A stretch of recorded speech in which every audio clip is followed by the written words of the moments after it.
iniciamos con la clase de cívica, en este caso, para, digamos, continuar con lo que estábamos viendo la semana pasada, en semana 2, respecto a los derechos humanos. En la ONU, el 20 de noviembre de 1989, adopta por primera vez a la Convención de los Derechos del Niño, el cual va a ser una herramienta que usen distintos países, ¿ok?, para, digamos, exigir y velar y cumplir sobre todo cierta gama de derechos, ciertos principios de los derechos del niño. En este caso son 4 principios fundamentales, los cuales son a la no discriminación, a una vida y un desarrollo digno y correcto, a el respeto por los puntos de vista y opiniones del niño y la defensa o la dedicación a los intereses superiores del niño. Con eso, digamos, cerramos el tema de derechos humanos. Ahora entremos al tema de ciudadanía y mecanismos de participación ciudadana. Primero, definamos qué es nacionalidad. La nacionalidad es, digamos, una condición que se le atribuye a una persona para que ésta pertenezca a una nación o estado. La nacionalidad se adquiere por naturalización, opción o por honores. Naturalización tiene que ver con el tiempo de permanencia o el tiempo que hayas estado en un determinado estado, en un determinado territorio. Y otro caso se puede dar por natividad, o sea, haber nacido en ese país. Ahí puedes obtener nacionalidad. Pero ¿qué pasa si, digamos, tienes familiares o tienes, por ejemplo, tus padres que son de otro país? Entonces, si tú, digamos, te sientes más identificado con este país, puedes ser nacionalizado por opción. Y el último caso por honores, en caso de que un extranjero, digamos, pueda defender o defienda intereses nacionales, se le concede la nacionalidad por honor. ¿Listo? Entonces, esa es nacionalidad, es una condición que me identifica con una nación o con un estado. Ahora, digamos, todos aquí cuando somos niños, nacemos acá en el Perú, todos somos nacionalizados peruanos.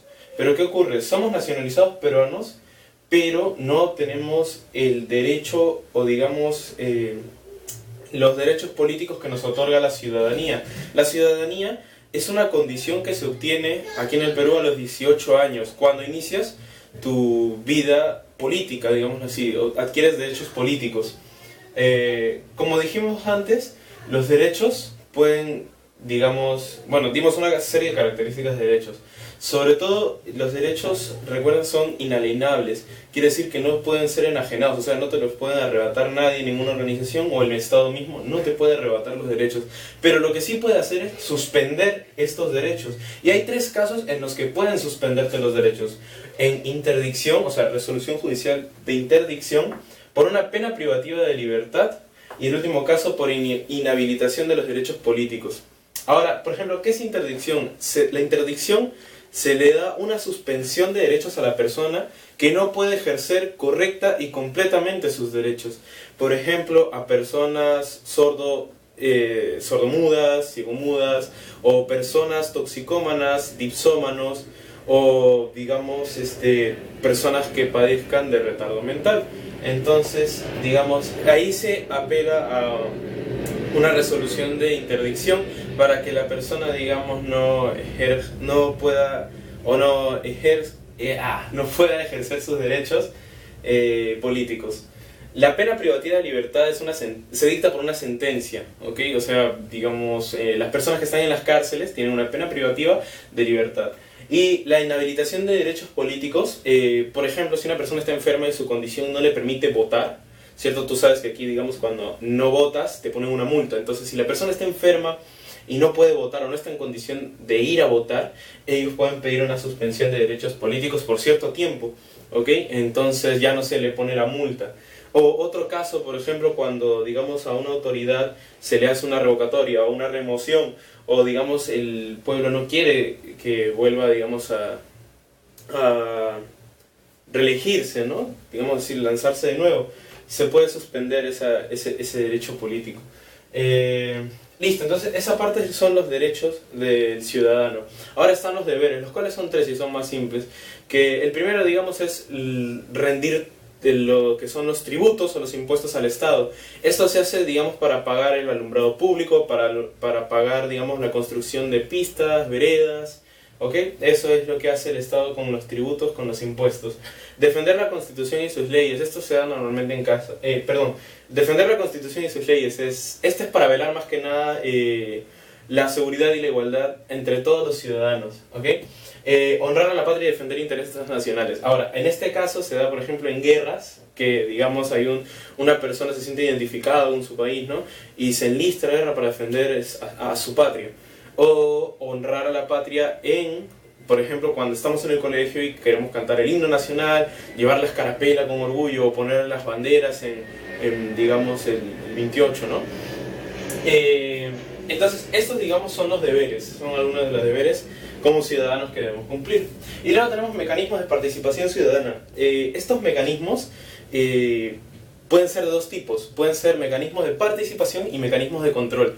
Los mecanismos de participación es cómo los ciudadanos nos incluimos en la vida política, y mecanismos de control es cómo nosotros los ciudadanos supervisamos que nuestros, digamos, representantes hagan un correcto trabajo, ¿ok?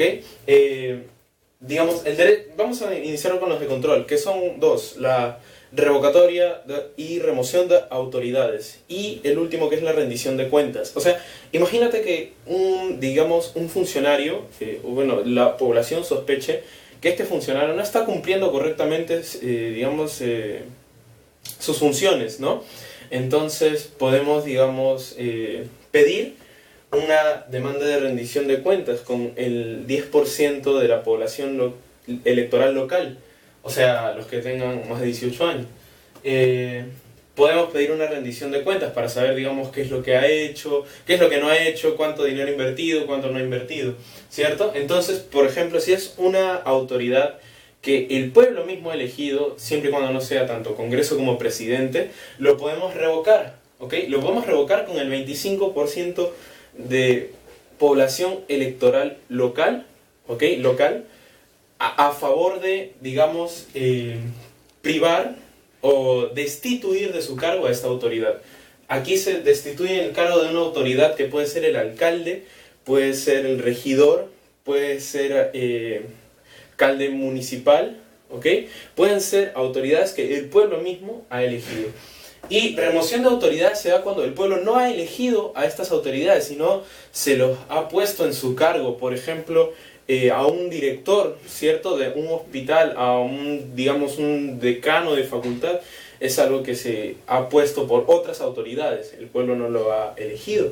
Entonces, aquí también se puede, digamos, privar de los derechos políticos a esta persona con un 50% de votos de la población electoral local. ¿Listo? Entonces, revocatoria de remoción y demanda de rendición de cuentas. Esos son derechos de control ciudadano. Pero ahora vamos a ver participación ciudadana. Hay cuatro formas en que el ciudadano puede participar. El primero es por el sufragio o el derecho al voto. Nosotros, por ejemplo, al cumplir 18 años, tenemos que ir a votar. Y desde los 18 hasta los 70 años vamos a tener que seguir votando si no nos dan una multa, ¿cierto? Ahora, hay iniciativa por reforma constitucional y por formación de leyes. Imagínate que el presidente quiera cambiar, ¿sí o no?, cambiar la constitución. Entonces, él puede hacer eso, él puede presentar un cambio en la constitución. Eso se llama iniciativa de reforma constitucional. Y digamos, esta reforma o este cambio de constitución se da con el 0.3% de votos a favor de la población electoral. ¿Ok? Se cambia la constitución. Y la formación de leyes es que el pueblo mismo, o sea, ya no el presidente, ¿cierto? O sea, el pueblo mismo puede dar un proyecto de ley. O sea, el presidente puede dar un proyecto de ley, el Congreso puede aprobar, ver los proyectos de ley, pero el pueblo también puede dar un proyecto de ley.